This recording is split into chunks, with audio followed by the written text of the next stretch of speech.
I've been wanting to get up to snowboard up towards your way. I do a lot of snowboarding in Oregon, so like Mount Bachelor and where we are in Southern Oregon. But yeah, it's looking Oh, like we're gonna get dumped on this winter.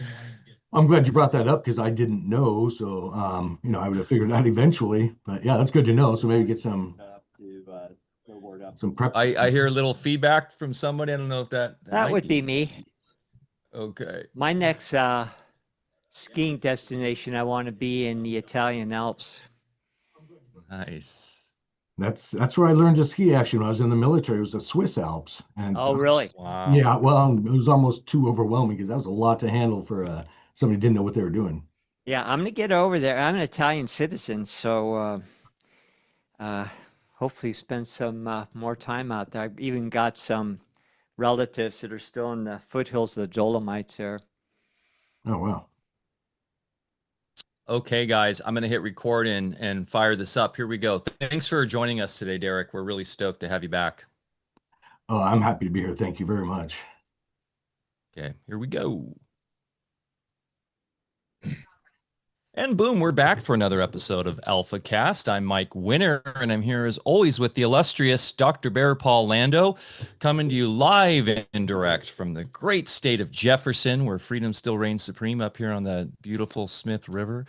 Enjoying well, it's a bit of a Indian summer. We've got warmer temps this week, but as you were saying before I hit record, Bear, it really is feeling like fall already. The leaves are turning, and yeah, I'm feeling it, man. Yep, a lot of fruit and everything. We did a bunch of videos last night, you'll see, or yesterday, and just taking a look at all the stuff we're harvesting right now. Good bumper crop this year of every kind of fruit and veggie, and so, but it's going to be gray and barren here, and before we know it. The rain be coming, as Uh, our our guest today knows quite well, as he is a fellow Northwesterner, Pacific Northwesterner, and so he knows how it turns. And I love the rain, and you got to love it if you live up here, right, Derek? So, That's true. um, Absolutely. And I do. well, we're so happy to have you guys here today. Just hit that like button and share with your friends and family as we're going live right now. It helps bring more people into the chat. And if you're new to us, you can find out more about us at alfavedic.com, alfavedic.com. Today, we're jumping into some topics that are close to our heart as a fellow beekeepers. Bear and I love our little hovering friends. They're so important to everything spiritually, physically, mentally, and also, a signpost for where we are spiritually, I believe. And our guest today is quite knowledgeable about this on all levels. I actually tentatively titled this "Save Our Bees, Save Our Soul" in relation to that, because it is so paramount that we look to these guys as a signpost for where we are in the world.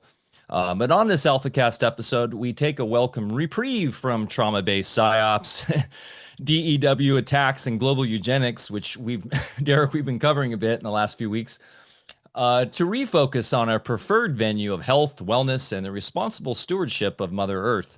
Derek Condit, a former M1A1 Abrams tank crewman and deep sea diver, whom we affectionately refer to as the Bee Whisperer, returns for a timely reminder of what really matters beyond the theater of man. Amongst his credits, Derek is a certified hypnotherapist and oversees his company specializing in EMF Home Health Inspections, utilizing cutting-edge technologies to assess hidden hazards, to include EMF devices, radon, radiation, and toxins in both water and air. Since our initial interview with Derek, he's expanded his inspiring work at the National Beekeeper Emergency Response Network, which has amassed a nationwide database of beekeepers ready to respond to honeybee-related emergencies such as hive transport accidents, environmental spills, and mass colony displacements. This coordinated effort offers on-site assistance, remote consultation, and rapid mobilization to protect pollinators and minimize losses, ensuring that no beekeeper faces a crisis alone. We'll evolve our last conversation in the realm of metaphysics, which has been unfortunately supplanted by what's now recognized within academia as physics. Derek has been gifted with the ability to perceive beyond the physical world, which he describes as a frequency perceiver or a seer. As true with any practice, these natural traits can be finely owned to perceive well beyond the finite programming of the five senses.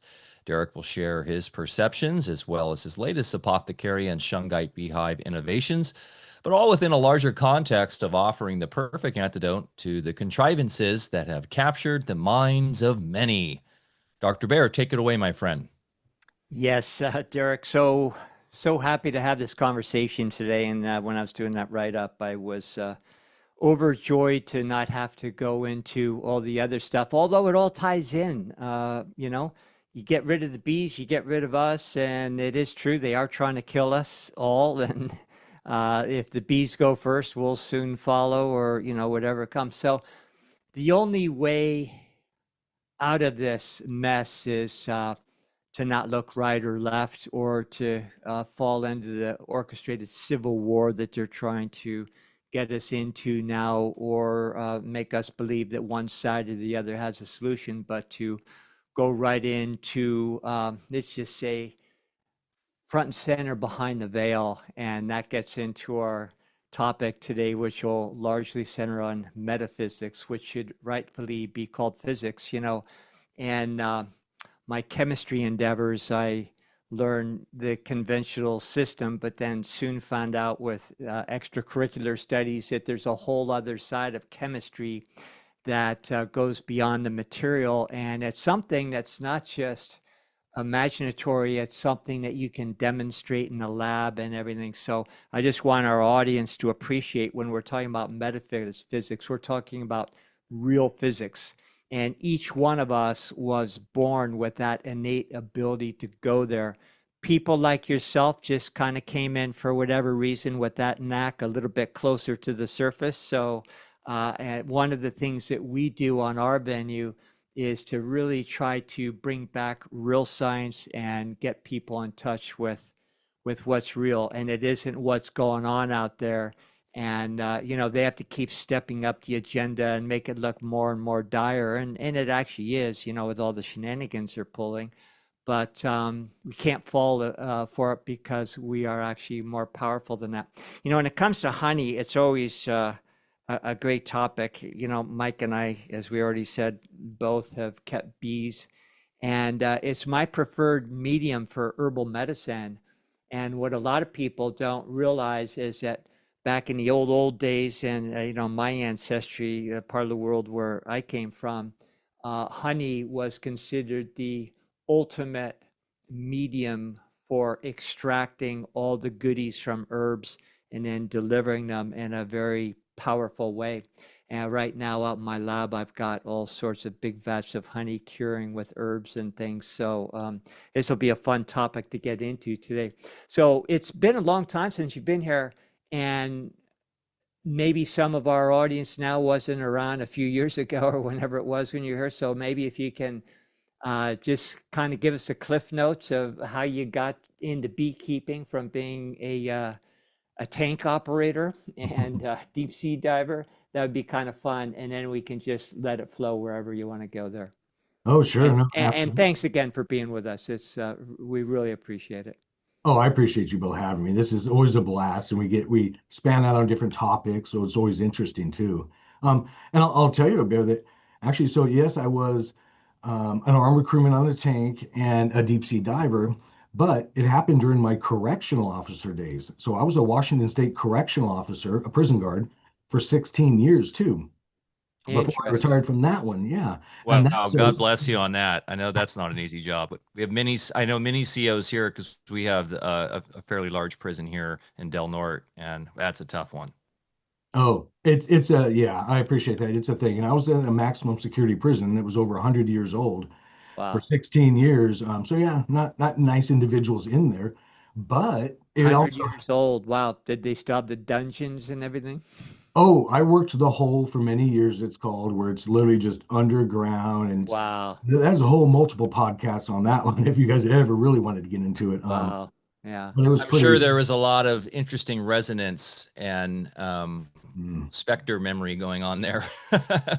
Well, since we, as we do, we're flowing right into that. So it was during those days I started with shungite in the beehives, but it was during my correctional officer career that, and I don't have terms for this, guys, because I'm not trained in any of this. I wasn't brought up in metaphysics understanding or anything. So typical guy, commercial diver, army, all everything but this.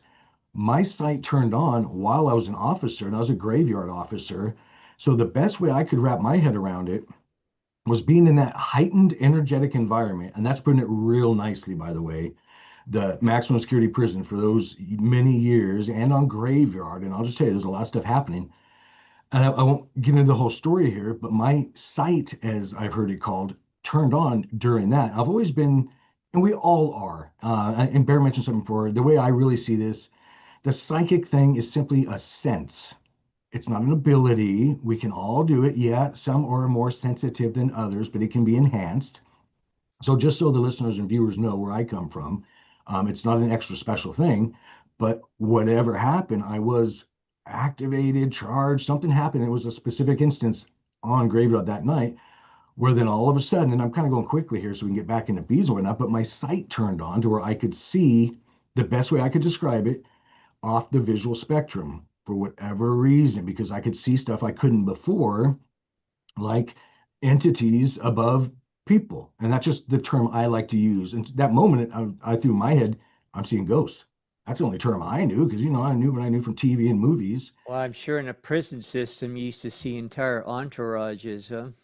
Oh, you wouldn't. Yes, it was amazing. Excuse me. And then I learned because it happened instantly and then enhanced from there that the individuals, the inmates at the time that they dubbed schizophrenic and different terms like that, I got to see, and they're above and around them, they're actually chatting to someone or something. So, Oh yeah. and they weren't always nice individuals. So I had to wrap my head all around that and not say anything to anybody because all of a sudden, who do you tell that to? You don't. So it's, and again, with no training and nobody to connect with. But yeah, so I kind of hit the floor running with that part of the reality. Wow.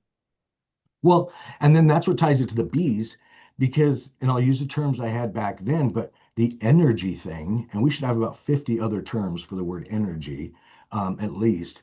But I could then perceive energies, what I learned was called a biofield or aura, things like that. I could see them around bees, plant, just I saw stuff, is how I was really wrapped my head around it.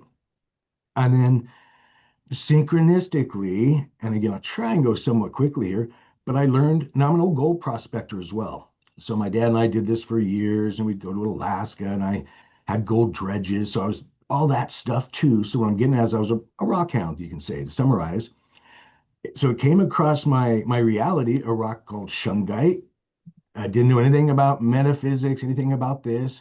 I was just led to it too many times, too many synchronicities where I thought, and I paid enough attention to those at that time at least. Ordered a piece of shungite off the internet, had no idea what it was.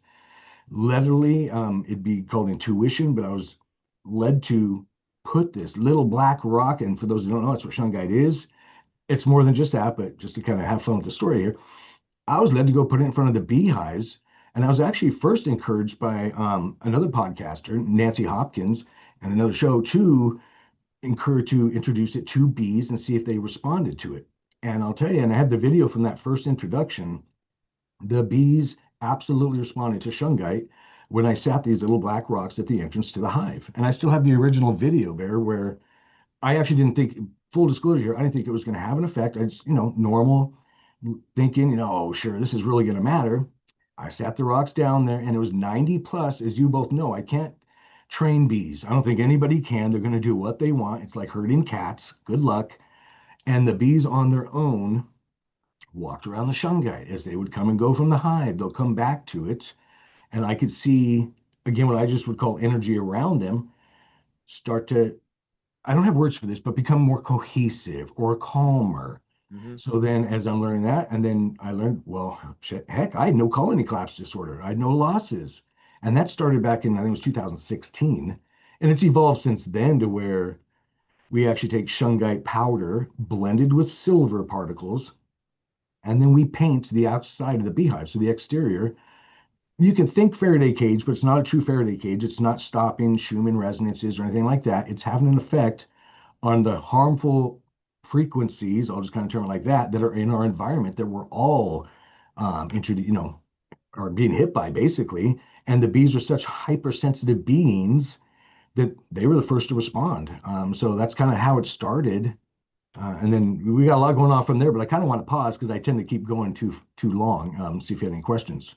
Well, No, you've you know, my inspired mind. me. I was just going to say, you've inspired me, Derek. Here's a shungite pendant that I always wear from Mhm. our first call. And I got shungite all over my office. And, I'm uh, wearing one right here as well. Yeah. oh, nice. Yeah. And, yeah, this just seems like it's a no-brainer in today's toxic EMF environment. But yeah, go ahead, Bear. Well, I was just going to say, you know, shungite, you're talking about a resonance, obviously, and all resonance creates geometry. So there's a very special geometry involved. It doesn't seem like it would be that big of a stretch to mass produce some of this for, you know, painting the inside of your rooms and everything else. So I'm, Mhm. yeah, It's relatively easy, and I've got instructions yeah, on a couple of our websites that actually tell you, and we have shungite powder. You can take approximately a pound of it, mhm, blend it into, say, 5 gallons of paint, try yeah, and put low VOC, paint your walls. And that's what we did in a room you can't see behind me here. We call the shungite room, which is, again, we can get into that, but we're actually turning this into a fundraiser, which will fund a study so we can show humans the feeling the bees have when they're in a shungite beehive. Because it's physical. You can literally feel it when I have individuals. So this is a store called Mystical Wares in Mount Vernon, Washington. Polished rock and crystal store, really a shungite store that has a shungite room in it. And I'm mentioning this because we get people that come to visit us, of course, for other items. They don't know anything about shungite, but they'll walk in this room behind me here, the adjoining room, and they'll feel it. They'll vocalize it different ways. They'll say, "I just felt calm. I felt a release of energy," or it comes out different ways, but everybody feels it. And what it is it again, it's hard to vocalize, but I like the word cohesive. It hmm, removes energies or frequencies that are not aligned with that individual. And that can be a plant too, by the way, because I don't know what's on video, but I have a plant behind me, and plants in the shungite room, they get no light other than fluorescence and shungite. And hmm. they've done studies on this, Baron, like where actual scientific studies will you'll add shungite powder or nuggets to a plant, and I've done it here, and they'll go say 10 times the size compared to the one that doesn't. And it's all about the fullerene inside, of course. Yeah, yeah, Lots of them. absolutely. Mhm. We put a little on the bottom of our water dispenser that we drink. Yeah, and we have something called shungite water beads, Yeah, where we kind of take silver wire and stitch together 3 beads, and you can put that in your drinking water. Yeah, it's called shungite water, living water. Yeah, sure, you're very aware of all that. And amazing. So you have a brick and mortar store up where you live there? yeah, actually, this is the largest.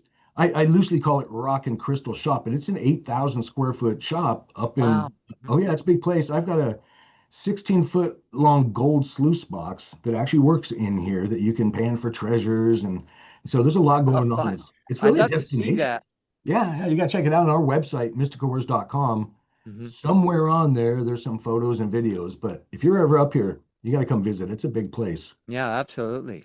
Yeah, Well, That and would be a fantastic. blast to visit. you guys got to. Love those Yeah, types of places. yeah. We'll Um, host you. Mhm.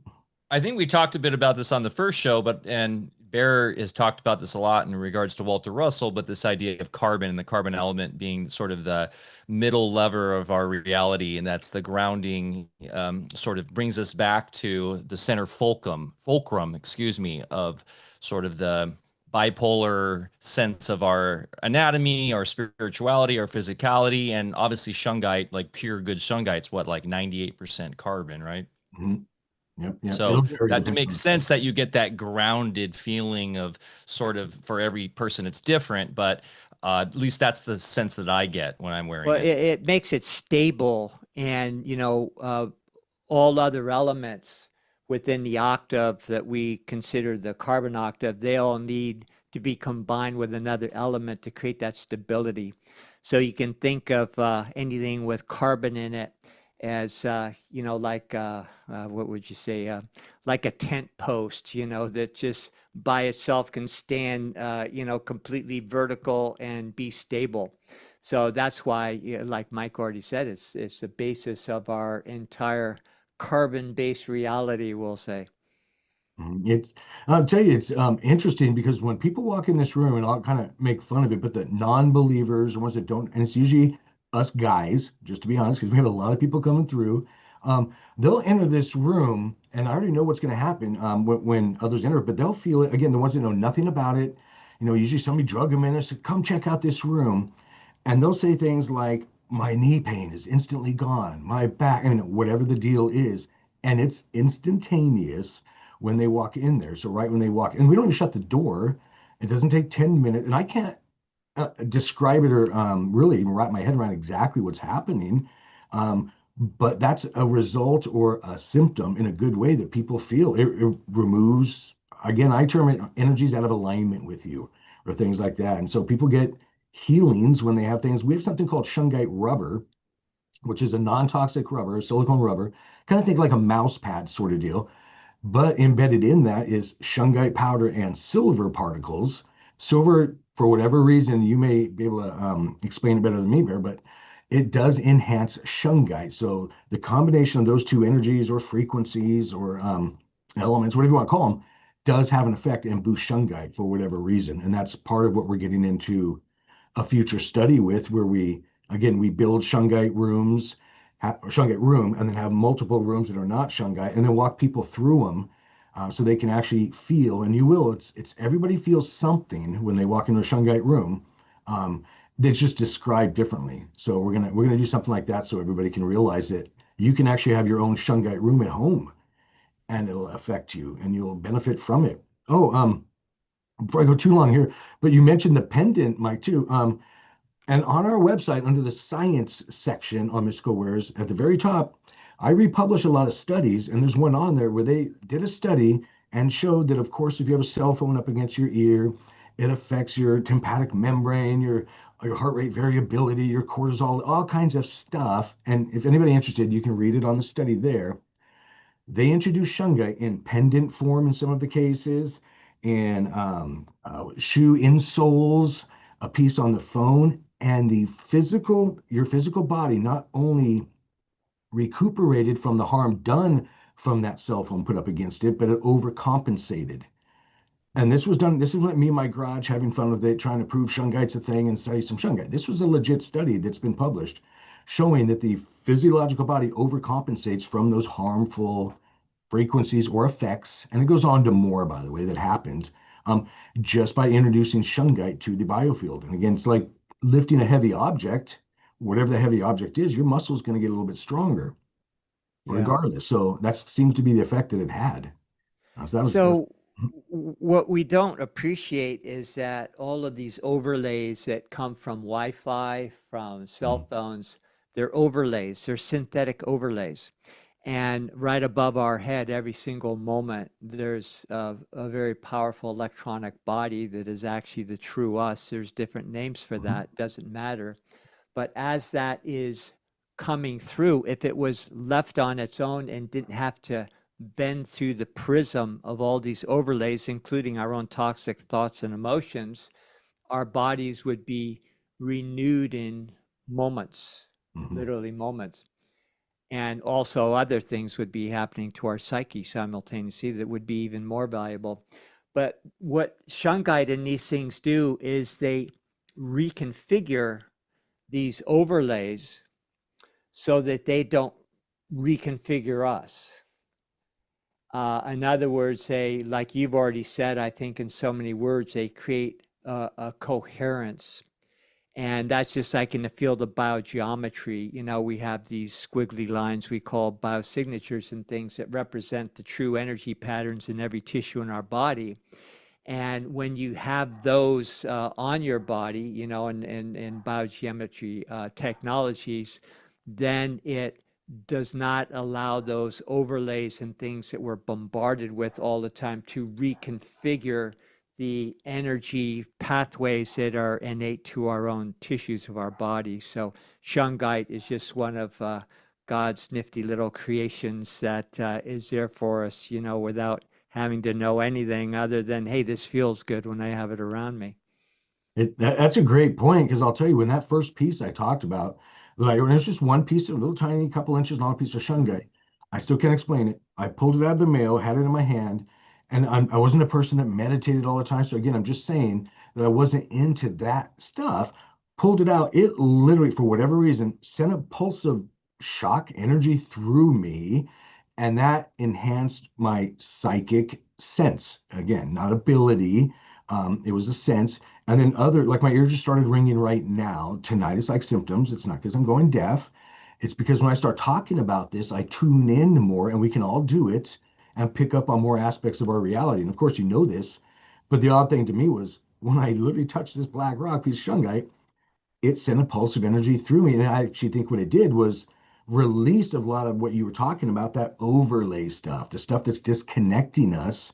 So now when I do sessions here on Zoom or in person here in my office, and when I do, I can see the person's biofield was a term I knew, or aura, whichever. That changes when they hold shungite and or their connection to, I'll just say those around them, even becomes more clear for me when they have shungite around them. So it's kind of like an antenna, I guess, but it Mhm. definitely helps. Mhm. Yeah, in our treatment rooms in the old days when I had my clinic, we had different technologies, we'll say, that would create that effect so that people would be more amenable to the, the treatments that we're delivering. So it absolutely works. And then someone like yourself, where you're wearing your awareness a little closer to the surface, of course, when you come in contact, and of course, your initial experience that you explained, you're going to have a greater sensitivity to it and have an awareness, which obviously is your job description here to alert other people that there's good things happening there, and folks that maybe have a few more impediments, not better or worse, but we all have our baggage at different degrees. Then they just might have to immerse themselves a little bit more consistently, to notice the effects that you Mhm. did on day one. Yeah, yeah, and your thoughts. You mentioned about your thoughts and feelings as well. Mhm. Of course, those are that vague word energies, but they're frequencies, energies around us, and that matters too. So you have to be, at least open, kind of thing too. But yeah, you're right, and everybody responds differently, but shungite will have an effect on you one way or another.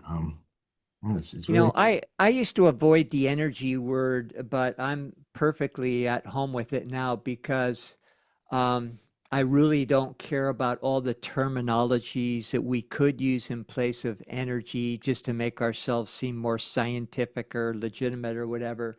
But it's energy, and matter is a product of energy, not the other way around.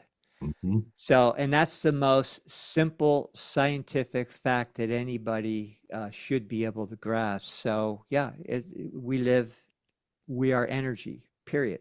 That's it. Yeah. It's odd from my perspective too when I get to see that kind of stuff. I mean, I'll see thoughts manifest Mhm. and change. So it's really unusual Mhm. having this perspective. And with no, again, no training or understanding. I wasn't handed some psychic manual and said, well, here's how you do it. I'm like, oh my gosh, I'm seeing what I only knew as ghosts before this. And then Yeah. all of a sudden they're communicating. And I'm like, what the heck? Yeah, so it was unusual. But then I'm such a bee guy and nature oriented, so that I take that understandings or my expanded perceptions, and then focus it on a greater cause, which is the bees, and then that's when I again started to shungite beehives so that we could all benefit and learn about these things. It all ties together. So, as far as bees, I kind of have a hunch that they're an otherworldly gift, and I think we actually mentioned that the last time we had a talk. What are your thoughts on that? Oh, that's a great way of putting it. It that's one way, and they are lots of ways of putting this, but they're used to seed planets sometimes. Okay, so that's a thing. I've seen colony. Okay, I'll just be blunt. When I'm saying that, I'm looking at something physically, psychically. I'm using all my senses. So if I go out to my shungite beehives, maybe 60, 70% are physical bees buzzing around that anybody can see. When I'm perceiving it with my, I'll just call it psychic sight, I actually get to see little sparks of light flying around. And I notice sometimes too, people see a little spark of light here, there, and wherever. And when I see them notice that, not even just a bee thing, but in a room, let's say, I can see what being, no pun intended there, is behind that or is actually doing that. And they're picking up on their visual spectrum, maybe a spark of light or something moved really quickly. So what I'm getting at is, a great portion of these beehives are, I don't know any, I'm for lack of a better term, etheric. They're not physical. So these beehives, so I can tell by looking physically at a beehive, yes, I can see the physical numbers, but I can also see if they're going to start producing more because I'll see, again, etheric bees first, and then the numbers go. And then I've seen bees happen the other day, and every time it grabs my attention, pop into existence out of nowhere. And I've seen other things, yeah, but bees do it. So, and again, I don't have ways of describing it, but those vehicles I'll call a bee, because of course we're not these bodies that we call human. It's a vehicle we have a life in. I don't get too much into all that, but just from my perspective, when enough energy gets focused around that, the bees actually manifest physically. And they're definitely there in what I would use before, spirit form or something like that. It's just interesting, but they come into, again, being depending on the need or circumstances. And you can see it different ways. The sparks of light are a lot of fun, I'll tell you too, because it's just really quick. And it's like Christmas lights around a hive. And then you're like wondering what's going on. People can feel it. So if they'll call themselves empaths or something like that, but we're all that way. If you can realize that your emotions, of course, are a sense as well, and blend all your senses together and be open to seeing sparks of light and things, I'll just tell you, our reality becomes more visible. There's a lot going on there, especially around bees. So I'm actually glad you brought that up. Maybe you mentioned colonizing, but shungite's the same thing. On a shungite's one of those now in mineral form that was used as well to help things get going. And I don't think it's random that it, worked its way a lot more into our reality in these years either, when it's really necessary. And that could be a whole nother podcast as well. But Well, minerals are constantly in a phase of transmutation from one to the other, but even more special while they're in transition to the next element of what we would consider on a periodic table, there's these transitional elements that are no longer in a metallic physical form. And we hear about products like Ormus and there's different names for it.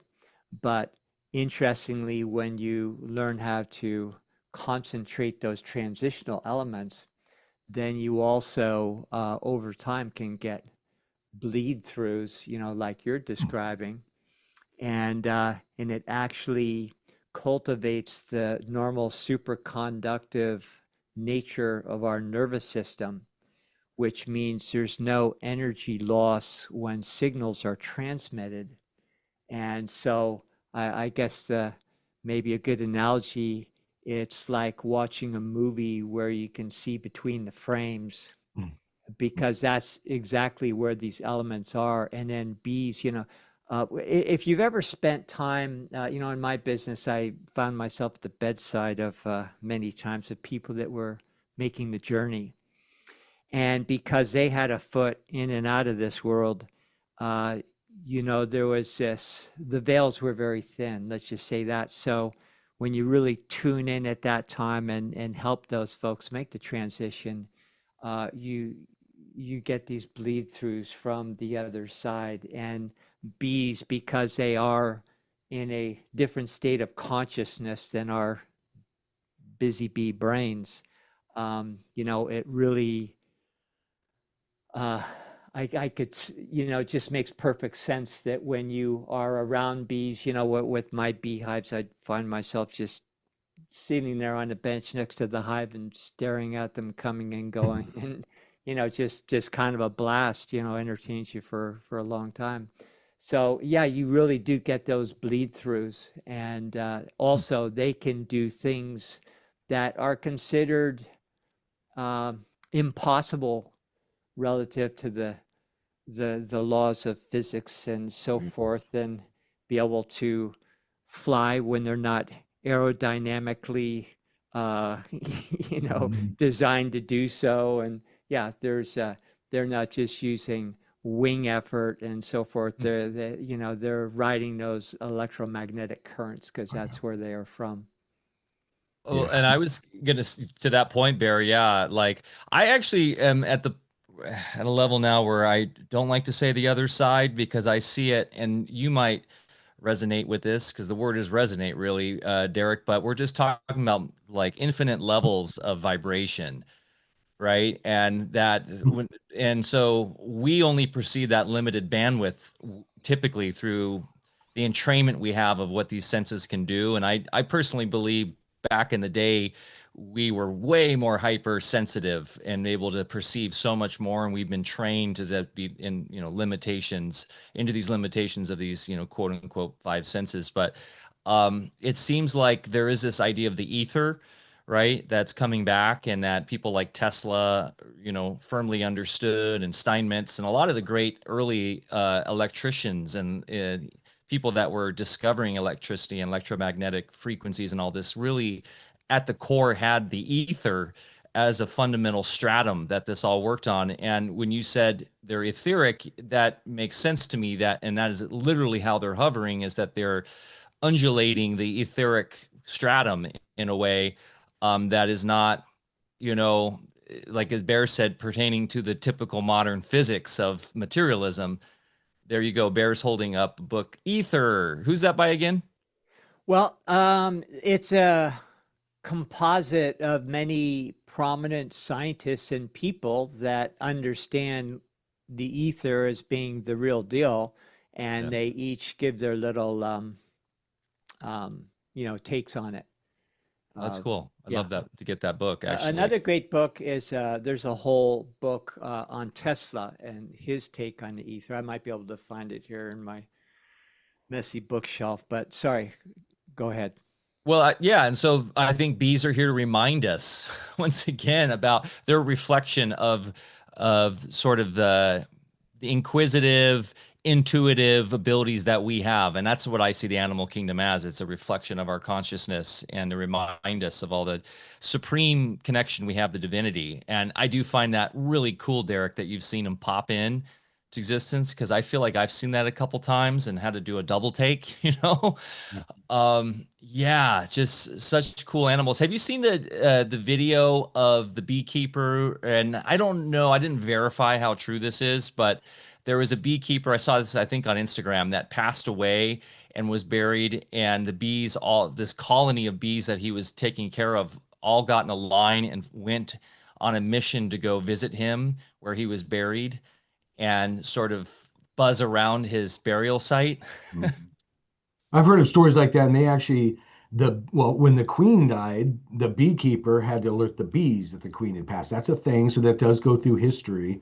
And Mhm. I don't know if the bees lined up for that person or not. It's the first I've heard of that one. But there's absolutely a connection to where we're not beekeepers, maybe tenders, or we help them. We should get another term for that. I'll tell you, I wanted to make a quick comment too when Baron, you were talking about ether and whatnot. So from my, I call it visual perspective. So my psychic eye, the overlay, and just so you know, and the listeners know, as we've evolved here technology wise, my sight would be compared to what I see as augmented reality now. So an overlay. I didn't have that term before, so I don't know if you know that, but basically an overlay. Um, and when I do sessions or interact with bees, so let's say I'm at a session with a human and they want to talk to somebody that's transitioned, I in my head I see the ethers we call it as radio stations. There's no, and I've heard dimensions when I hear the podcast. I'm like, there's no place.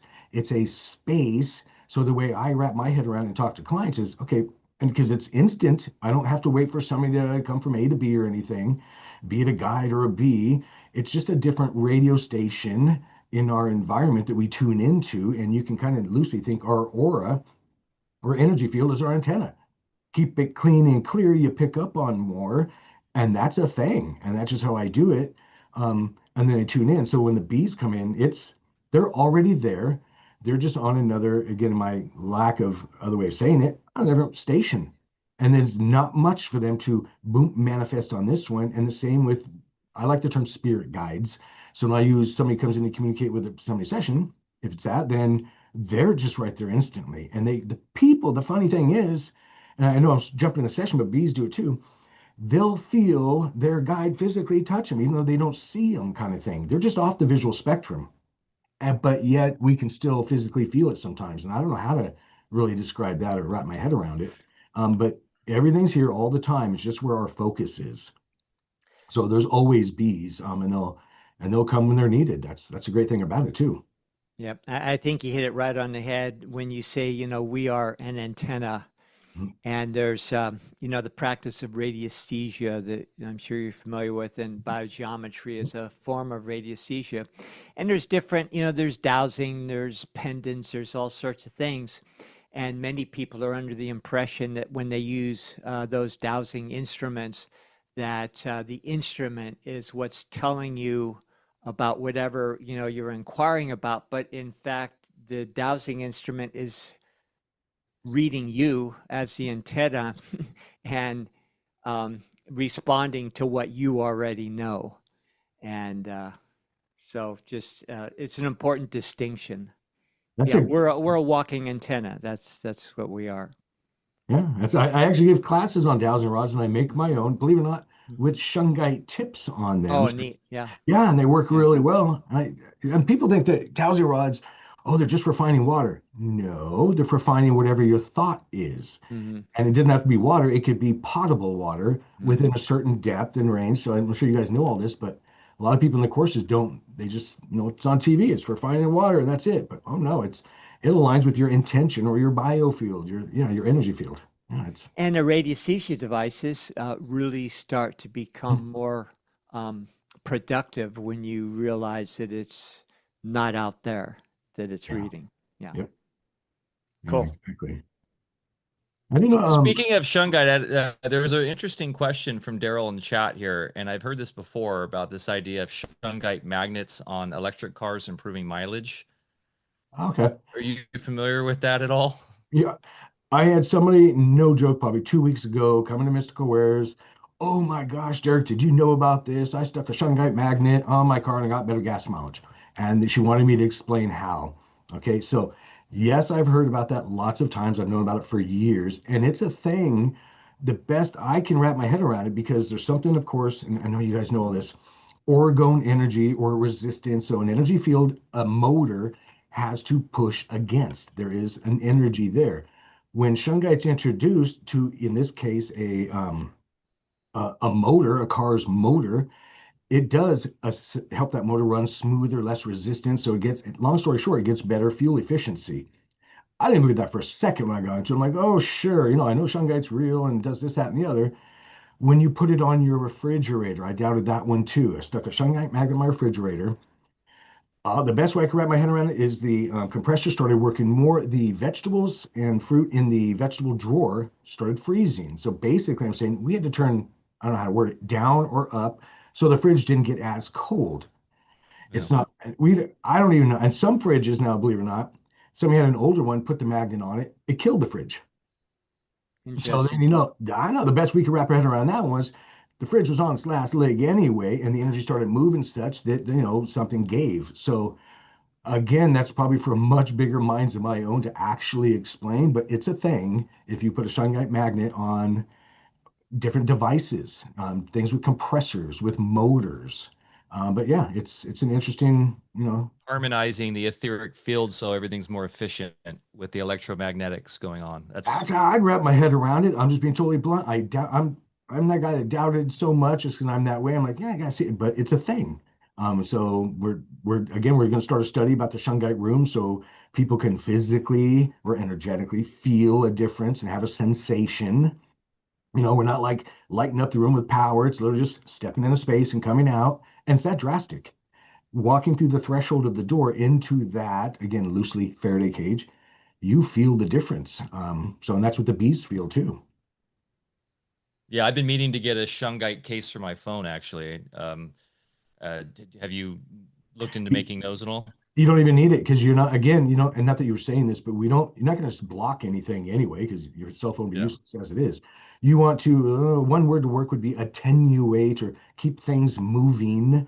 So, really, in that medical study I was talking about, cell phone on the head literally affected you physiologically. you can use a shungite sticker, and there's one on my phone. I won't show you here because it'll be really small, but on the back of your phone, just slide it between the case and the phone. You've now introduced a small piece of shungite, and in our case, shungite and silver, to and there's an energy field, of course, around a phone. So it becomes, it doesn't, I'm pointing over here like you can see my phone. So if I look at a phone with shungite on it, it's not as stagnant. I don't know if that even makes sense either of an energy. It keeps it moving. So it's kind of like Hmm. turning on a fan, a desktop fan in a room. It doesn't capture everything, but it keeps things moving enough so it doesn't overwhelm you. And again, I have to kind of invent ways to describe this on the energies I see, but that was done with the study. Piece of shungite on a phone that absolutely changed their, again, heart rate variability, cortisol levels, and that can all be read. Well, Bear, you have that instrument to measure life force energy, orgone. They'd be interested to Right. use that as an Yeah. implement around this.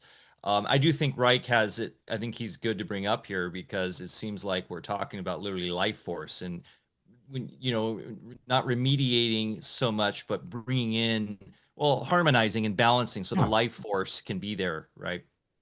I've I want to ask real quickly. I have an experimental life force meter as well. I'm wondering if we're Mhm. talking about the same thing.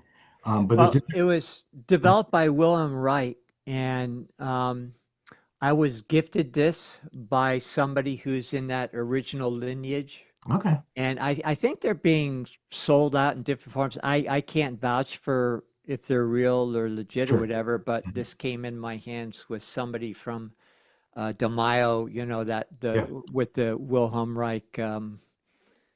museum, do we call it? Or he De Mayo's passed, but I think it's still going. But anyway, I like to use it when I make things in my lab Okay. because I have to go through certain processes with herbs and minerals and things, and I like to measure before, after, and during because you see changes where if you do things right in the lab, energy actually increases.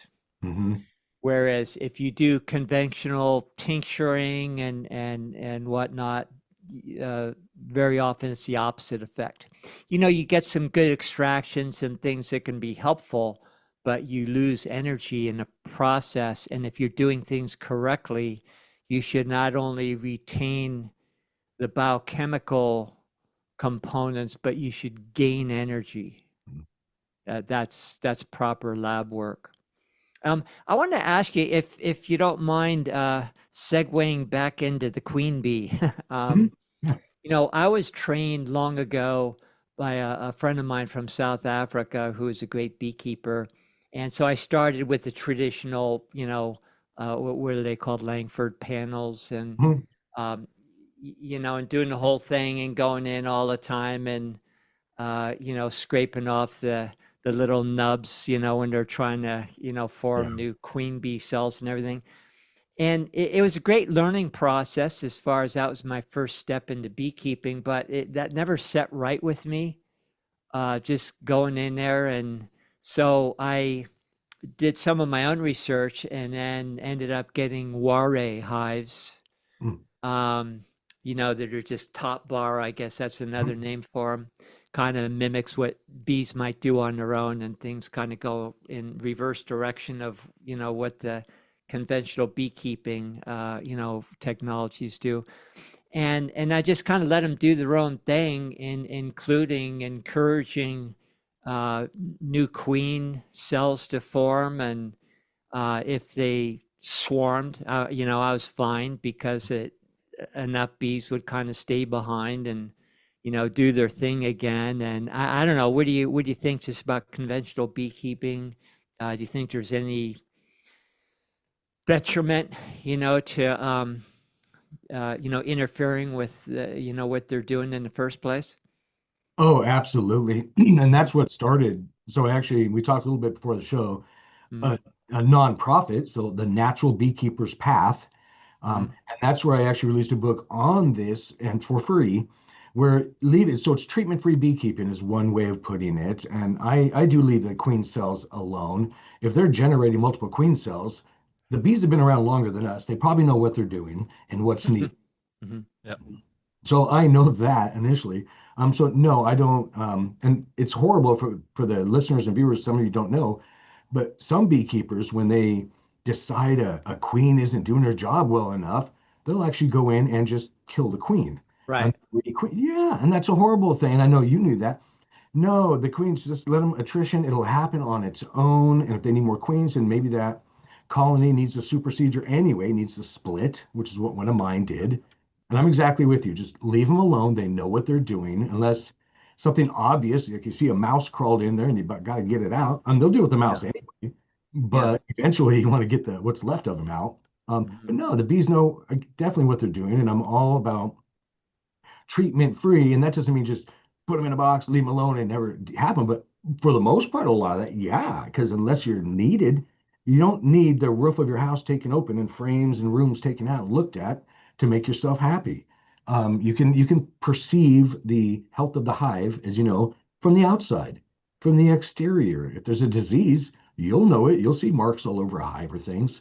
So I never requeen or anything like that. I just let them, if they want to split, and all of a sudden, as I found out this morning, actually, a neighbor has a swarm now under his front porch. And for the listeners too, usually leave them for a while. The bees will move on. They'll find their own spot because that's not a great spot. So don't hose them down or anything. And I'd let him know that. But that's a good thing. And I live in the Cascade Mountains, so now we have an additional honeybee colony out there in the wild helping us all. So no, I let them just go ahead and split on their own as well, and don't worry about it. We have Langstroth hives, and actually a couple we have little windows we can pop open Oh yeah. and look in and check on them. And then yeah, you're right. Like knowing what the hum sounds like and Mhm. feeling that resonance of the audio vibrations coming off the hive is really important I've found. And we may be going to hives once or twice a year, Yeah. as long as they're healthy. And you can tell by also looking to see how they're coming in and out of the hive, and just sort of how healthy they are. And before we started this stream, I mentioned that the last few years we haven't had to purchase a pack or a nuke or anything because we've just been collecting swarms. Like actually, not even having to go collect them; they're just finding the open hives we leave out Mhm. and they're going into them. So it's just like it's so cool, man. These are really intelligent. And when I'm down at the river, and I'm swimming and I see some bees, I'm like, hey, those are probably my girls from my hive. They've come to take a swim with me, because they'll range what, like 10 miles? Yeah. I mean, yeah. Yeah, they're so cool to have. And of course, for your garden, and having those pollinators. It was an interesting comment here, too, um, that I guess it was in Ireland, that with all the, immigrants coming in, they've also at the same time noticed an escalation in new sort of I never want to say invasive because are they truly invasive, but like hornets and stuff that have come in that were never there, and that had my kind of gears going about once again this consciousness of the reflection of the human consciousness with the animal. Isn't that interesting that we're getting, as they're getting swarms of these immigrants, they're getting swarms of these invasive killer bees or hornets coming in to the region as well. Huh. Yeah, we had I think they called them killer hornets coming from up north from Canada. It was supposed to be a big. It's not a big deal thing down here. It's not Mm. getting out of control. I have yet to see one of them myself, and I talked to lots of beekeepers. So I haven't seen that turn into a thing either. We mentioned before the show. I don't know if you want to talk about it, but or the video Yep. of the accident, the truck accident up here that actually sparked the nonprofit I was mentioning. Uh, Yeah, we could share that video real quick, if you like. Either I can play it. I don't know if I've got it set up for audio to hear right now. I think that setting needs to be adjusted for Not a lot Zoom. of But audio. I mean, you hear a lot of the buzzing in there, but there's not a lot of, yeah, because well, that's what's cool about it is yeah. like you can hear that the communication going on with that buzzing. Could you talk while I get this set up? Could you Yeah. talk briefly about your theories around? We talked about this, I believe, on the first episode we did with you, based on that book, Song of Increase. I don't know if you're familiar with that book. It's Mhm. actually Yeah. from a. Are you familiar with that book, Yep. Derek? Mhm. Yeah, and I like this idea of the audio, the auditory resonance of their hum and how that relates to, and also probably to the etheric field and sort of how they communicate, and it's really fascinating. You brought up a great topic. So when I lived in Darrington, Washington, so for those who know, just basically out in the woods, little tiny, there's no traffic signals around or anything like so, little tiny place. I had a shop building that was 20 foot long by 30 foot long, a metal building on a concrete slab. And these images are online. I cut holes in the side of this building and put 9 beehives, lined them up inside the building, and had their entrances poking through the wall to the outside. Because we had bears, we had a raccoon, we had stuff that was going to affect the hive. So I thought, well, let's just make the biggest beehive on the planet, probably. And I have no idea. But again, that big a building, so what I did when I did that, I took video of all this. So in essence, you can walk up to the door, unlock it, walk in, and the building, of course, is there's bees flying around in there as well, and they can get out through the top. But the main entrance is a hole I cut in the wall and just kind of shoved the entrance through. What I did was strung a hammock above 4 of the beehives. I thought, oh, this hammock, I haven't played with it for a while. Let's see what we do. So I would go in there for hours at a time and literally string the hammock about 7 foot up in there, because these were tall hives, up in the air, climb up on a ladder, get in this hammock, and take naps over the beehives inside of this building. And I'll tell you what it did. To be blunt, my dreams went to color instantly, which was odd as heck. I didn't go at this thinking anything. I just thought, oh, I love being around bees, feels so cool. And I don't wear bee suits or anything either. Not that I've never been stung, because I have, but it's not a normal thing. I mean, it can happen, of course, but so it's not a typical thing. So I'm just in a hammock above, there's 40, 50,000 bees, and I don't know how many bees, massive amounts, tens of thousands in all these hives. And when you're in that many, and so you can also, before I get too far on this, I don't want everybody to think, well, I want to get more psychic because I have to be in a hammock above bees and blah, blah, blah. No, you don't have to. There are audio files and things you can probably download. And I've heard some of these things to get in that frequency or energy that had this similar effect to me. Just in my case, I just happened to have a bunch of bees, threw a hammock up and jumped in it. And yes, it enhanced my psychic perceptions, if that's a way to say that. So that was a thing, and it's been boosted ever since. So again, my spiels are, yeah, being around bees, that energy frequency does enhance us or clean off our antenna, our biofield. Remember, I'm not educated or trained in any of that or terms, so I have to make up some terms to use here, but it definitely boosted me. And then I heard it was Dr. Valerie Solhelm, I believe it was. I forget her book's name, but she did some recordings, and I've done since then, and we chatted. So what I'm saying is, even being around recordings of this can absolutely affect you. And there's another aspect where we took the CD, so we're talking about years ago, the CD-ROM of these frequencies. I put one, I didn't play it. There's no CD-ROM player. I didn't play the energies, just the CD-ROM under the beehive. And that had an effect. And then I ended up moving from there, so I couldn't go too much further on that, layman's experiment, but there was something to that too. So maybe you two have some input on that, but yeah, it was unique experiences. It's wonderful. When my wife and myself had our first child, who Mike knows, Bryden, he was a baby. We lived in a house. I was going to naturopathic college at the time, and there was massive beehives in the walls of the house where we lived. And we had these big Wow. picture windows, looking out over the forest, and you just saw the flight patterns. You could hear them constantly humming all the time. You didn't even need to put your ear to the wall. It was so loud, and yeah, we loved Wow. it. And there was Wow. some talk. It wasn't our house; we were renting at the time. There was some talk about removing the beehives. We said, no, no, this is great. They're not bothering us. So, yeah, just felt good. And it, people also could appreciate that uh, bees aren't really aggressive by nature.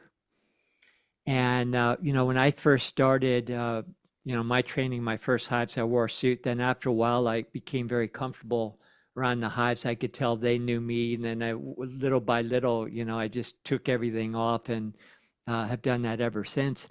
And also, if you're collecting, and you know this, but for our audience, if you have a swarm, that you'll maybe occasionally see up in the tree. We had one just down the road a bit. There's actually a swarm hanging from a bridge over the river where we live.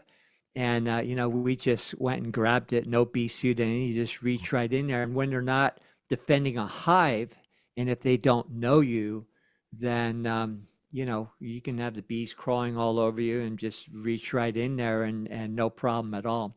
Now, if you go into an established hive and they don't know you, you might have some problems. But like yourself, occasionally you get a little bit of a sting or something, but in the field of natural medicine, you know that bee venom is a very beneficial substance. And, if I got an occasional sting, it just, okay, thanks, because it's good Exactly. for your joints. It's anti-inflammatory. Bee And sting I just therapy, figured, that's a yeah, thing now. yeah, I just figured that Hmm. the bee knew I needed something. Yeah, you should be thanking it. Yeah. Yeah. Hmm. Sacrificing its life for your health. Yeah. Yeah. You're definitely going to benefit from it. Well, there is and I mentioned that Song of Increase book by Jacqueline Freeman. This is the book. I think I mentioned this on the first time we spoke, but that's like a big part of this book is like learning how to psychically connect with the bees as a beekeeper, Mhm. and then how to listen to their hum and to their song. The Song of Increase being when it's springtime and everything's flourishing and they're super stoked because they're Mhm. getting all this pollen and they're creating all the honey and everything. And then, of course, there's the propolis, which is a very important health product, and I learned actually from this book or another beekeeping book in terms of I'm blanking on it, the little crumbles, the pollen, bee Oh. pollen, Mhm. how actually that's actually a pretty gnarly process for capturing that, and it kills a lot of bees for that. The way that, yeah, so when you are Yes. buying bee pollen, be aware of that, which I wasn't aware of until a few years ago. Yeah, I've done a podcast on that. I do a lot of podcasts or speaking engagements on mason bees and carpenter bees, but on that one, the Yeah, pollen, if you buy the little tubs, my dad was what's called an ultra runner, so he'd run 100-mile races and stuff like that. yeah, So he would eat bee pollen by the spoonful, and I'm bringing this up because that's how I learned about it. I'm like, what was that? He goes, it's a bee. yeah, It's a bee leg for a reason because a lot of the legs get torn off the bees during the extraction. Yeah, the bees don't walk in and happily take off the pollen and give it to the beekeeper. Yeah, yeah. no. So it's not a They great have to go process. through some tines or some, yeah, things that collect it and it rips their legs off. So, Yes. anyways, I've just a point of note, like just to be aware of that, guys. Okay, well, should I play this video real quick? It's Um, pretty fantastic to watch. I'll preempt. Okay, yes. Let me excuse me. Make a quick comment on it just so I catch people up. But basically, what Mike's going to play here is a video that I captured, and excuse me, nobody else's cell phones would work for some reason during this event. So I was the only one that captured footage. And what this is video footage of a semi truck accident. So for those who don't know, there are beehives that have migratory routes that we drive them across the United States for different pollination times and practices on farms. So this is one of those trucks in up here in Linden, Washington, that had an accident. Basically, it took the corner too sharp. There was a gully there. The back axles tilted. It had 300 beehives that had just picked up that night. And as you guys know, they're picked up at night for a reason because that's when they're home and put on the truck and for transportation. But because of this accident, they all slid loose. So what you're about to see is 300 beehives, and they guesstimated about 14 million bees. And I was in the middle of them. I lost count after I don't know how many. I'm just kidding. But there are a lot of bees there. You got a And little clicker. I know, yeah, exactly. So you can see footage of that and the horrific accident that actually started the nonprofit that we began here, the naturalbeekeeperspath.com. And I'll go through this quickly so I don't waste too much time, but basically we're putting together and we have an organization and we're building bee kits so that when the sheriffs respond, because this truck beehive slid off accident, the driver of the truck jumped out. He was wearing flip-flop sandals. There were 14 million bees around. So you can imagine how he fared. Wasn't well. Any first responder, sheriffs that showed up at this accident, all were taken out by the bees. Nobody had a what we're calling an emergency first responder bee kit. Nobody. So we had to hear about this stuff. I was notified via a Facebook post, and people knew who I was, so grabbed my gear, went up there, kind of thing. But that's the essence is we're trying to get these emergency bee kits to our first responders. So when this happens, there isn't such a traumatic thing. So you can play the footage if you like. It's pretty long. You can stop it if you need to, but you're going to see the 14 million bees and several of us there, trying to do what we can to save them. Awesome. Yeah, Love to see it. Mhm. we'll play, and I'd be interested to sort of know what's in that kit. Yep. Okay. Yeah. Yeah, Okay. I can Here tell we you go. about that too. I'll wait to sure. Yeah, because I'm a first responder, so and a beekeeper, so this is yeah, this is really cool. Okay, let's see. Share. Boom. And can you all see that? Yep. Just fine. Derek and Bear, you see that? I'm about to hit Yes, you play. can. I Okay. can see it. I see a lot of bees. Wow.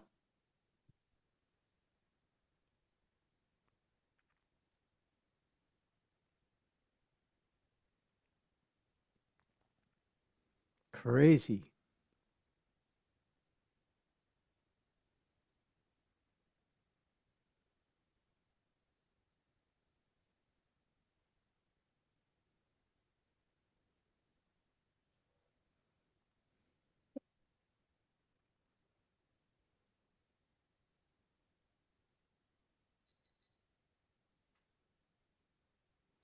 Yeah, you might need a bee suit for that one.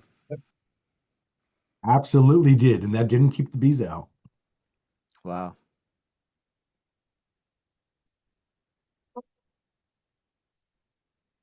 So I think we got an idea, right? Yep, you got it. Yeah, yeah. So that's what was going on, and we had to eventually get that because we couldn't even get tow trucks in there because they were all run out from being stung as well. But that was the issue, and these accidents happen, and then there's no way to respond. What typically happens, everyone listening, the fire department gets called in and they foam the bees, and that's what was going to happen. If they Oh, show up, bummer. they were going to foam the bees. Every bee would be dead there, and then they just sweep it off and pick up the mess later and call the insurance company. I wasn't thrilled about that. So it goes on and on. So again, we're putting together at the nonprofit on the website already. I'll tell you, Mike, please do sign up because we've already got signups across the nation. I've put together this whole online network where you can sign up. Where basically, if the and this will happen again when these accidents happen, anybody can, the whole nation can log in and call this number. It's our personal phones. We're going to answer 24 hours a day and go through our list and contact the local beekeepers in that area and get them to respond. And then the other part, and the kit we're talking about that you wanted to see, the images is on the naturalbeekeeperspath.com website. Scroll all the way down, and you'll see. And we want to get just that for the first responders. A bee suit, a smoker, some EpiPens, duct tape. For those that don't know, non-beekeepers, well, the suits don't always keep everything out, so you want duct tape to put around where gloves hook onto the suit, and maybe you don't have boots. So there's reasons for that. But we want to get these first responder emergency bee kits peppered along the migratory routes where these trucks are going, because this will happen again. And we don't need to lose 14 million bees at a time when this happens. And or our first responders. Again, nobody could show up. It was just us that were scrambling together. Initially, it was just me and two other guys Wow. there, yeah, trying to take care of this. And everybody else was hundreds of yards away. So they pulled me back to talk to the media to tell them what's going on because nobody could get close. And the sheriff, the deputies were getting stung, of course. Yeah, so it was Did anybody. anybody have anaphylactic shock or anything? Or No, oh yeah. Well, the driver of the truck, yeah, they took him away again. And that's where if you're transporting bees, I'm not blaming the driver, but they need if it's a bee truck, they need to have a bee kit on there. So when the guy jumps out of his truck, he's not in flip-flop sandals. He has a bee suit he could put on first. But yeah. that wasn't a thing. So that's what we're doing, and it's an automatic sign-up form. So anybody like yourselves that as beekeeper has a suit or anything, you can sign up, and we're not going to call you for an accident in Utah if you live in Arizona. It's going to be a local thing, and we're hoping people do sign up for that, and they You are. should set up local volunteer fire departments with this. I'd like ours here. I know they would That's be very appreciative of that. exactly what we wanted. That's the first ones. We want the first responders to at least have one bee kit, so Yeah. when they hear the word bees and there's an accident involved or something, they go grab that, and at least one of them will be safe. Our first responders, I mean, come on, those are the ones saving our lives half the time, and even the tow truck drivers couldn't get in there to lift the truck so we could get to half the height. Luckily, I've done a lot of things in my past, so I can jump in a forklift and lift a truck up, move it, but because some of the hives were under it. So there were lots of moving parts here, things that just we weren't able to do. So it was, and that's what led to the whole that nonprofit I'm talking about. I started and was up and running within, I think it was 9 days of this accident, and then got federal 501(c)(3) status shortly after that. So it was like a meant to be thing, pun kind of intended in that one thing, to because it helped. It's necessary, something we didn't have. Those So are some pissed off bees too. They're like, oh not my only gosh. are you like taking us to some farm to be controlled and farmed and manipulated, but now you can't even get us there. You crash, you idiots. Oh, you couldn't take a step without stepping on bees, of course. You saw the video. And what's Yeah. kind of miraculous, I was the only one lucky enough to not get stung in the whole thing. And we had bees, and there's some video footage where they recorded me. You can see bees in the hoods Oh on my yeah. face, on other people's too. Luck. That's all I'm gonna attribute that to. But it was, Well, yeah. maybe not luck. Maybe you were resonating in a frequency that they understood that you get it, you know?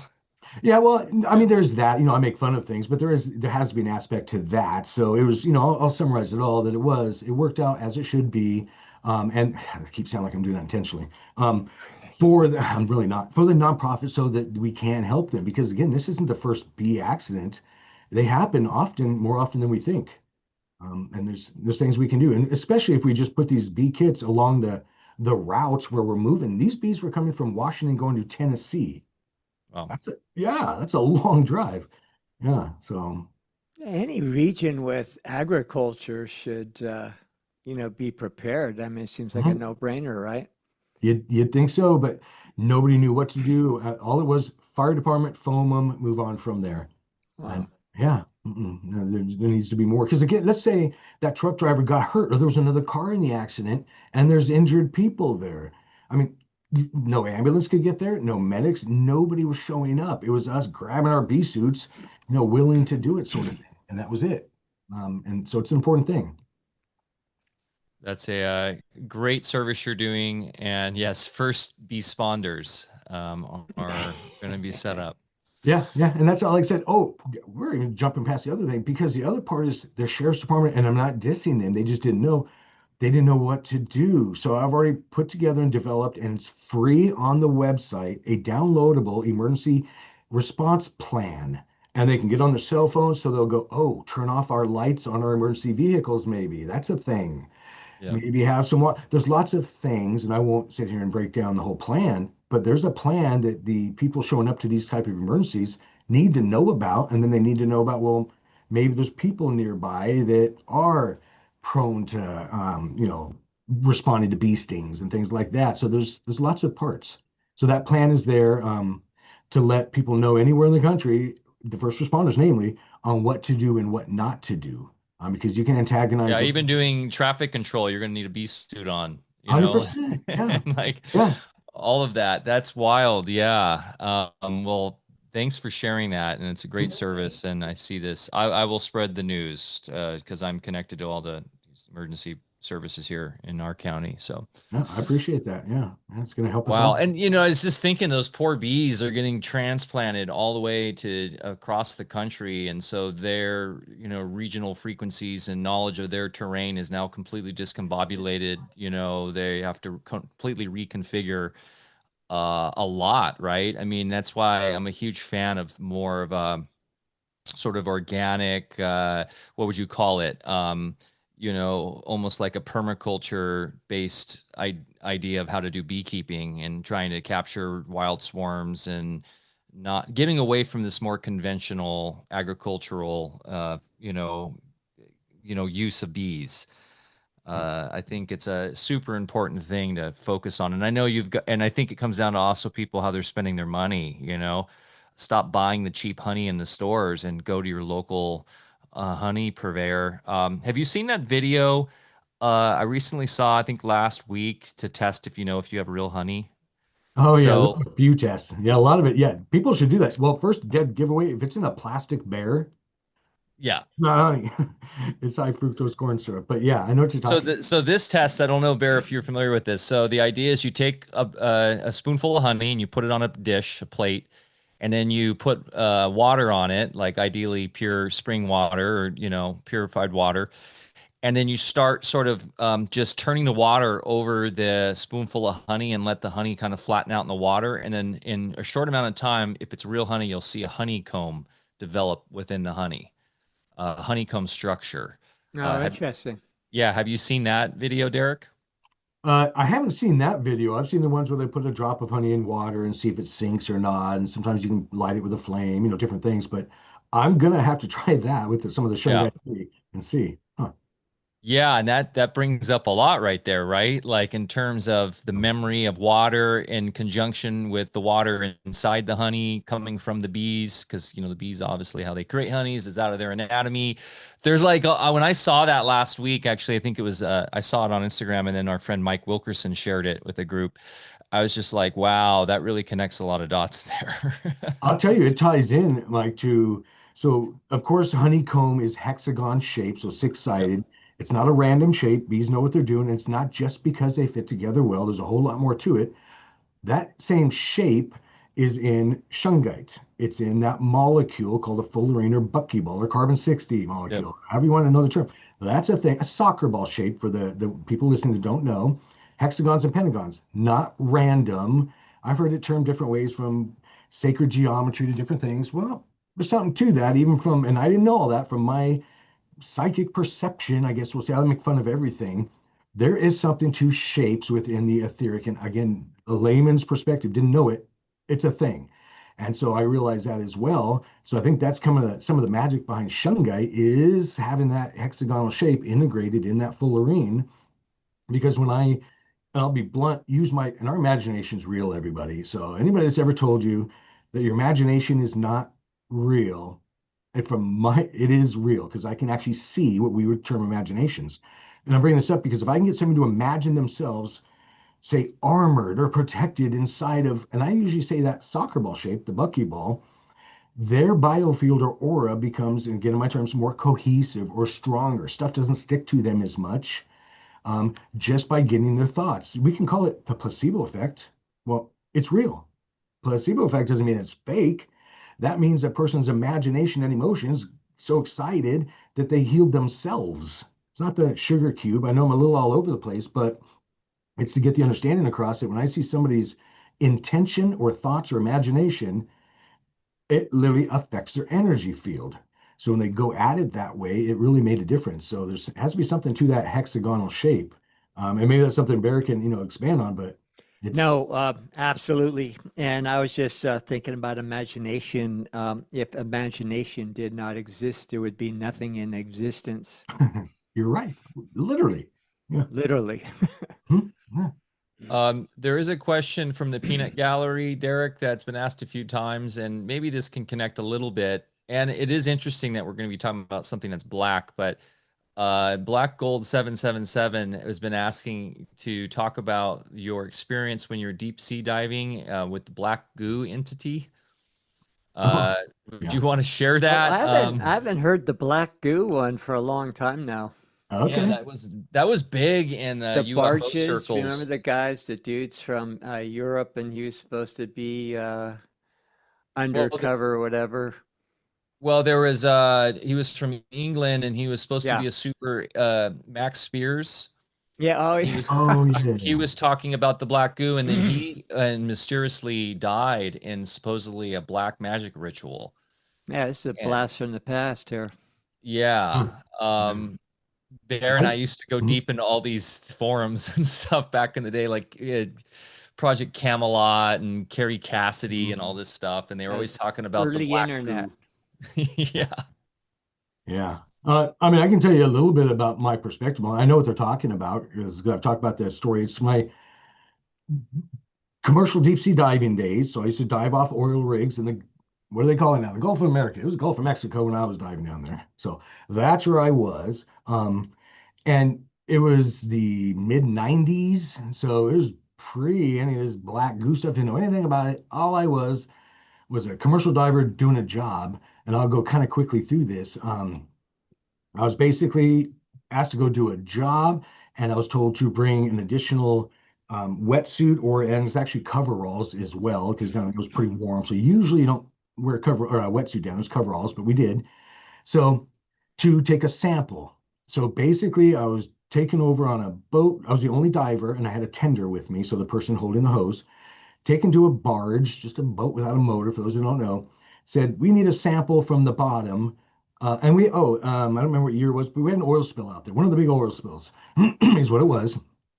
And I wasn't on the rig, it was off some miles. And in essence, I was literally handed, it looked like a peanut butter jar. It was just a jar with a lid, dropped down over the edge. I don't remember the exact depth. It wasn't extreme. It wasn't on heliox or something like that. So it was just air. So I don't know, probably 100 feet or so down there. And I land on the bottom, dark as dark. It was daytime. So an extremely dark dive, even from my extreme perspective, I'll say, because I've been in a lot of situations and for that depth. So I landed on the bottom, and I didn't know. Again, I was just a sample is all I was told. So get a sample from the bottom. And so I was thinking, is there oil on the bottom? I landed in a goo, and it put me about maybe waist high up around that level. I don't remember exactly, but it surrounded me. So it was a malleable bottom.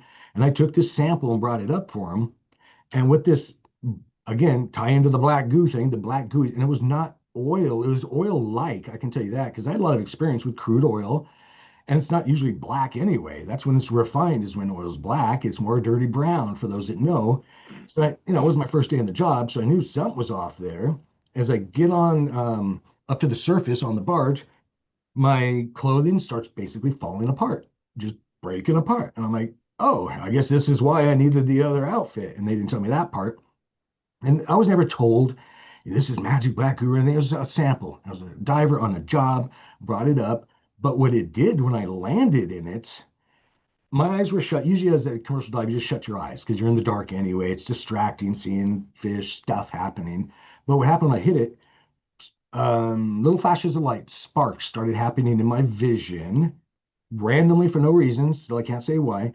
But instantly, when I got in that stuff, I don't know. I'm not saying it's the black glue from Spears was talking. I don't know anything about that, but it was that sort of substance, and it affected me in my terms now metaphysically. So it absolutely affected me energetically. And I don't like to elaborate too much and say it's this out of the other, but whatever it was, they had me take a sample of was not oil. It energetically affected me in various ways. So that was a thing, and that's what they were talking about. Could you expand a little bit? I'm just because I've researched this topic a lot. Okay. When you're saying metaphysically or energetically, do you feel was there a communication happening? Was it sort of like a sucking of your energy out? Okay. Good. Yeah. No, I'll answer any question anybody can come up to ask because I'm not shy. No, it wasn't a taking of my energy. It felt like I had tendrils coming off of me. It felt like I had like little lightning bolts coming off me, and I could feel everything around me further. And I don't have a distance to say, but it was quite far. So my perception levels, for lack of another term, heightened, and not just feeling, but knowing. I mean, all my senses got boosted, is all I can really say. And that was before, lots of stories after that too of stuff happening. And that was before the whole instance in the prison where I got just shock and awed. So there's been multiple things through my life that have done this. Even time my army days, there was something going on there. So I can't explain it all, but the accumulation is affected me. Yeah, and it was the best we wrap our heads around black goo of some kind. It didn't talk to. Oh, there's the other part. No, landed in the gooey stuff. No, I heard There no was no voice. sense of sentience No. or okay. Well, kind of, but not in the stuff itself. It's like that Mhm. stuff was the medium to help me pick up on the invisible, I call it radio stations, the ether around me. Yeah. So that was more what it was. So, I What don't happened with the sample that was taken? I know it. Company man, as we call it there. Jar on thing, company man goes away. I'm giving my gear and off to the next job.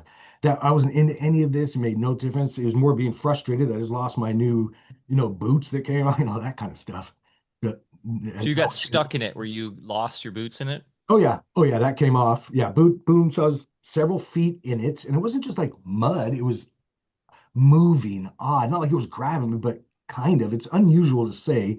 It's kind of like it was just almost alive, but not. It was like holding the energy of something. So it didn't communicate with me. It Yeah. makes me think of the Marvel comics with Venom. Are you familiar with Oh, that? yeah. It's like that black Okay. goose that takes him over and like an alien technology stuff, Yeah. but it's really trippy, man. And maybe it's a carbon-based plasma like, material that's indigenous or, native to this, this place.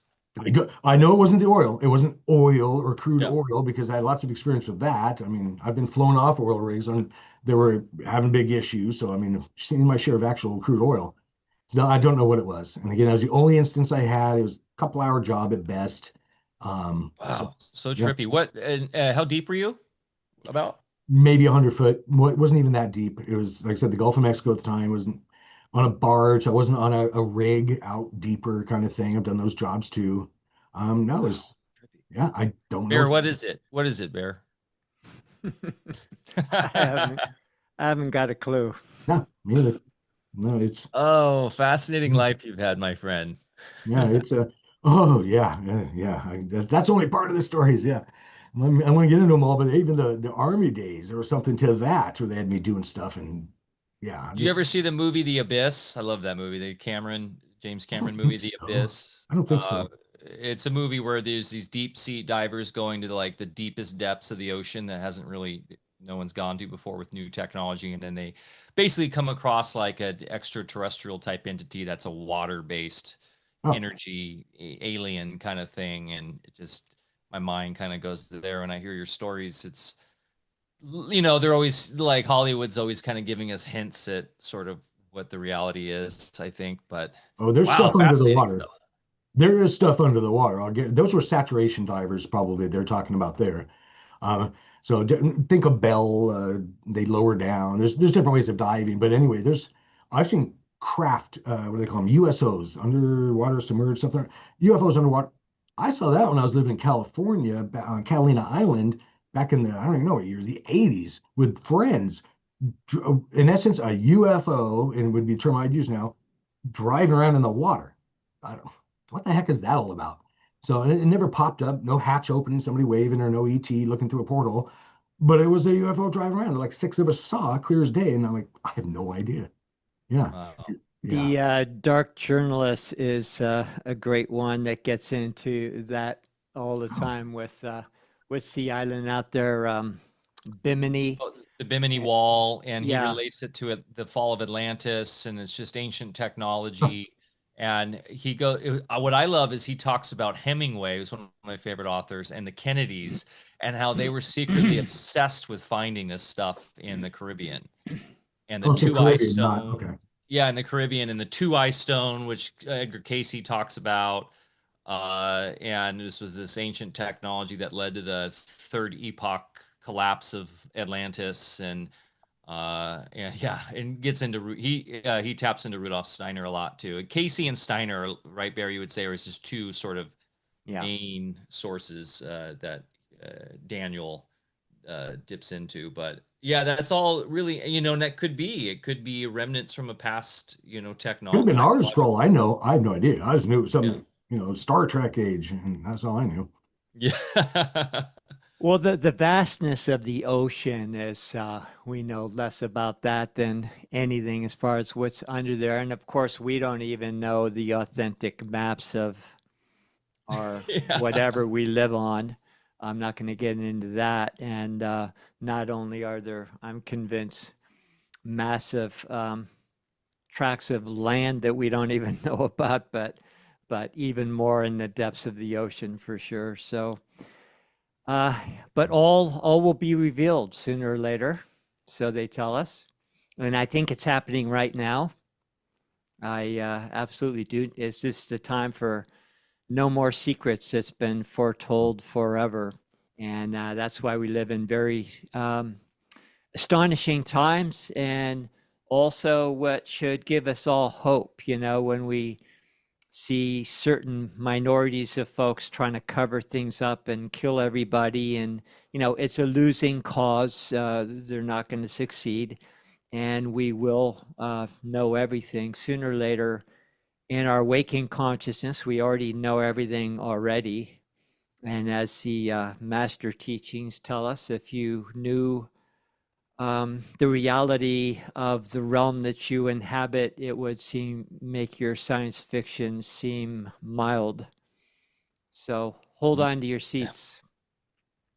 I agree. And maybe the bees are here to tell us what all this is when we can tap into them more, huh? And maybe John Belushi in this past, I'm having a little exchange with Didgeridoo out there. John Belushi in his skit with Saturday Night Live and the Killer Bees. Maybe he was telling us more than we realized as well. So, Derek, can you tell us where we can find you, all your wonderful things? And I'm gonna head over there myself as soon as we're done with this show. So if you could just share your links and so that people can find your wonderful products. No, I appreciate that. Yeah, and the Shungite beehive information, if somebody wants to learn how to create their own, is on the same website. So mysticalwares, wares.com would be the main hub where a lot of this information is. And then you can also get free Shungite, believe it or not, for your beehive from there. So if you're willing to try it, you just have to pay for shipping. We'll ship you Shungite powder and nuggets to try in your beehive to see the effect it has. And then all of the nonprofit information we're talking about for the Emergency Beekeeper Response Network is at thenaturalbeekeeperspath.com. And that would be the nonprofit, where again, there's that video. If you're interested, you can watch a full 5 or 6 minutes of all the bees everywhere. And there's a lot of interesting stuff in there. But yeah, those are the two main sites. I appreciate that. Cool. And we did include that in our newsletter that went out yesterday as well. And it'll be in the show notes. And yeah, great sites to look at. Thank you very Yep, I much. got all three of those links in the show notes already. So you've got homehealthinspections.com. We didn't really even get into the EMF stuff much. Did you want to just briefly touch on that, Derek, and sort of the service you're providing and how you relate that to the wonderful buckyball carbon? No, I appreciate you bringing that up because on this site, which would be homehealthinspections.com, it's a new business I started, but it's not just about the business. I actually provide ways for individuals in their own space. So we're talking about your home to help relieve some of these excess energies or frequencies, radiation, formaldehyde gases, VOCs. So basically, I have a business where, and I teach you so you can do it yourself. You don't have to have me do it, everyone. You can do these things yourself. Come into your home and I'll test for the invisible stuff. So, and that again is toxins, radiations, volatile organic compounds. So, believe it or not, if we think, often we think our houses, well, it's pretty clear. There's not much in there. I don't have chemicals under my sink. Well, our furniture, our couches, chairs, beds, off gas harmful things that can build up in our environment. And these things can be tested for. And in fact, the second leading cause of cancer, lung cancer, is that off gas and formaldehydes and toxins in our houses. That's the only smoking is the only thing that beats that. So that's how important this is, and or radon gas. So I do have a home inspection company where I go in and test for these things. But again, it's not just about having me do it. Look at the website, read about these topics. You can buy a lot of these devices and meters for $20, $30 and test your own space and make sure it's safe. Even an EMF meter, if you're sitting in your favorite couch or lazy boy, we'll get one of these meters, turn it on, and maybe you'll find that maybe if you pivot your couch or something over a certain way, it won't be as disruptive because there could potentially be a fuse box or a smart meter on the other wall in this example I'm using. So there are reasons we'd want to, be aware of our invisible environment. And so that's a business I do. And again, there's a lot of free information on that website. In my clinic years, we called it geopathic stress. Yeah. And very often we trace the source of people's issues to stuff going on where they live. Yeah. Yeah, exactly. And then also a lot of these gases. So a lot of families or these houses have kids, animals that are low to the ground, often playing or sleeping, depending. Well, that's where a lot of these radons and other toxic gases accumulate and they're getting more affected. And there's easy, I don't want to scare everybody because there's such easy fixes for these things if you find them, from water purifiers to UV treatment on your water to opening a window. I mean, and again, those examples and fixes are for free on the website. Mhm. Amazing. Yeah, it just goes to show how important it is to know what materials are in your house too and what you're building with, and Yeah, even new houses. Somebody said, oh, it's a new house, there's nothing in it. That's one of the worst. The Oh, yeah. building oh God. materials, yeah, building materials off gas stuff, and that stuff, as I'm kind of making fun of it, is in the air. We're breathing it, not good for us. And these measuring devices I use, they're explained on the website. They're pretty low cost to everybody. You can do these things yourself if you're concerned, and make some drastic improvements and make better quality of living. I just uh I just switched my wetsuit off a petroleum-based wetsuit. I just got it today, Bear, thanks to Bryden, your son. So I got a new one that's actually Japanese Yamamoto Japanese rubber, and it's constructed of a limestone-based neoprene. Really? So yeah, I was just thinking about that. I surf a lot and I wear a wetsuit, and now I'm like it's off, like, right, the petroleum's off gassing into my skin and stuff, super gross. And this is supposed That's to why be I moved to the island so I wouldn't have to wear a wetsuit. well, this thing's way more durable, way lighter, way warmer, gonna last a lot longer and a lot healthier. So yeah, I just bring that up because it's just there is so many innovations happening right now, and I think yeah, the more like try to go buy an antique furniture if you can. Like all the new stuff is just yeah, like you were saying, Derek, all the new building materials are just it's so cheap and off gassing all these chemicals. It's You pretty bring up the gross. wetsuit. In 16 seconds after you put your wetsuit on, that neoprene and rubbers can be identified in your blood. It passes Yeah. through your skin. Of course, you guys know that because your skin, things pass through. Any chemical, perfumes, Yep. deodorants, any of the stuff we put on our largest organ, is identified in our blood within moments. It's crazy. And then we're all wearing those clothing and stuff. There's bamboo Yeah. clothes you can buy now. I grew up surfing in Northern California, and after you take your wetsuit off, you just smell like it for, for the rest of the day. Yeah, I was a surfer. I grew up in Huntington Beach, California. Oh, My okay. Yeah, my first class at Huntington High School was meet at the beach, go surfing. That was my PE class. Yeah. Yeah, Oh, Oh, yeah. dude, yeah. HB kid. Oh yeah, and I lived in Oahu for some years as well, and did I it. think we talked about this on the first show because as an OC kid, I grew up there too. That's right. Yeah. So, well, that's yeah, so interesting. I've been there. I've been reading a lot of George Washington Carey's books again, and we talk about tissue salts and sort of how literally bone and tissue and everything's created in the body. And his whole spiel is that it comes from the air, and that's where the blood comes from. And so, if you don't have purified air in your domicile, think about how that's now being part of your construction of your literal tissues and body fluids, right?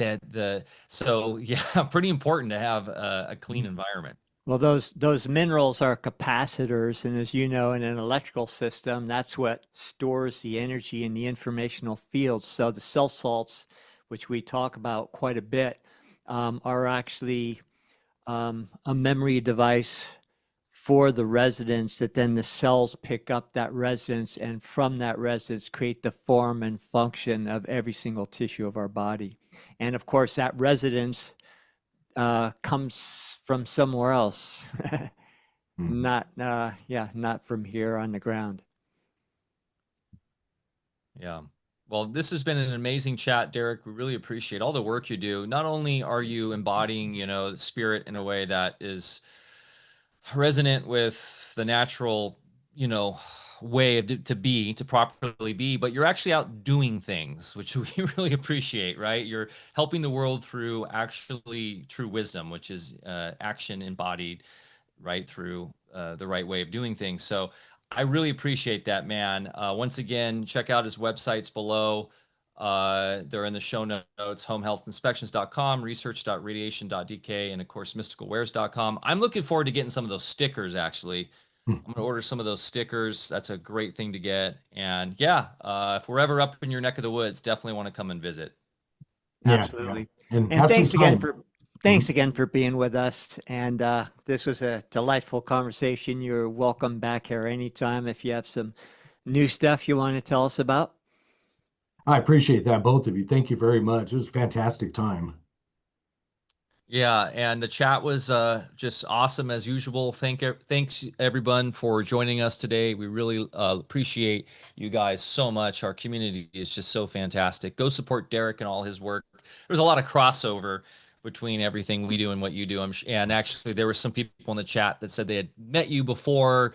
You do what is this metaphysical fair that you're involved with? Yeah, we have so in this store, Mystical Wares, every other Saturday year round, we host a free metaphysical fair in the store where we bring in vendors and speakers sometimes, and depending on the time, give classes. But that's a year-round thing we do here at Mystical Wares. Another important thing, right? Like having a place for community to meet in person and actually be together in physical personage, like actually connecting in each other's biofields, if you will, right? And not just doing stuff virtually. So important. So, yeah, just another thing you're doing that's so valuable. So, okay, Derek. Well, man, we appreciate you so much. We appreciate you guys out there as well. Remember to get outside, get your feet in the dirt, go plant something, go for a hike, show Mother Nature some love. She'll show it back immensely. We love you. We'll see you next week. Same bat time, same bat channel, 10 a.m. Pacific Standard Time. Who do we have on next week? Let's see real quick. We got actually, it's not this. I believe we're doing a special time. I think it's 4 p.m. because we have Veda Austin coming on from New Zealand, who is doing amazing work with water. I don't know if you're Speaking familiar of with her water and work there. resonance, yeah, that would be Yeah. fun. Yeah. And She she's was got a in the Terrain movie that we both appeared in together, and yeah, she's done awesome work. if you're not familiar with her work, Derek, definitely check it out because she's taken on Emoto's sort of the baton's been passed on to her from, the Japanese gentleman who is doing a lot of that important water research, and he's got the Emoto Institute now. And so she's been freezing water in a certain capacity that then can read essentially the holographics in it and seeing the messaging that's coming through water that's directly relating to our consciousness. And now she's been working with these autists, sort of like the same kind of kids from the telepathy tapes. And they are now using their consciousness into the water and freezing it. And they're getting all these crazy geometrical shapes, hieroglyphics, stuff from Egypt, and breaking down all that code and getting all sorts of new information from that. So we'll be talking about that next week with Veda. I'm really looking forward to that chat. What's her name? Veda Austin, Veda Austin. Like, Yeah, the frozen water holds the geometry and forms of things that really holographically mimic the thoughts and things that the water was subjected to before it was frozen. And that also gets into the work of the Bigglesons brothers, Yep. where we see those same holograms in people's blood. That a person might have a fracture in their femur head, and all of a sudden you see a big fracture in a femur head, taking geometric form in somebody's live cell analysis. So I used to see similar things like that myself examining blood. So yeah, I think there's something going on. Real science, guys, real science. So, well, thanks so much, Derek. I figured you would enjoy that and send you down a path of some other information you can learn about and implement in your work with the bees. So thanks again, guys. We'll see you next week. Love y'all. Peace.